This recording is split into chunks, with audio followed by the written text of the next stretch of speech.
Be a man not a boy. Always man হওয়ার try করবেন, mamma's বয় হওয়ার try করবেন না। কারণ ম্যান আর বয় দুইটার মাঝে এক হিউজ ডিফারেন্স আছে, বিশাল বড় একটা পার্থক্য আছে।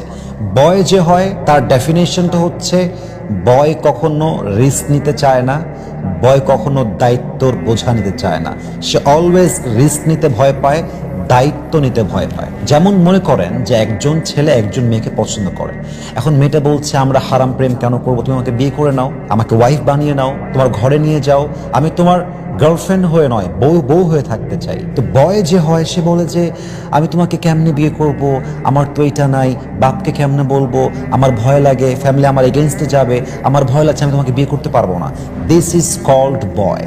বয় কখনো রিস্ক নিতে জানে না এবং সে অলওয়েজ দায়িত্ব দেখলেই ভয় পায়। আর যে ম্যান হয় তার কথা কেমন হয়, তার অ্যাটিটিউডটাই ডিফারেন্ট হয়, তার কথাই ডিফারেন্ট। সে বলবে যে আমি তোমাকে পছন্দ করেছি মানে আমি তোমাকে ওয়াইফের স্বীকৃতি দিবই, এটাই আমার পুরুষত্বের পরিচয়। আমার ফ্যামিলি আমার এগেইনস্টে যেতে পারে, বাপ আমার বিরুদ্ধে যেতে পারে, মাও আমার এগেইনস্টে যেতে পারে, বাট আমি তোমাকে পছন্দ করেছি মানে পুরো পৃথিবী আমার এগেইনস্টে গেলেও I don't care, I will marry with just one person and that is you. আমি তোমাকে বিয়ে করব।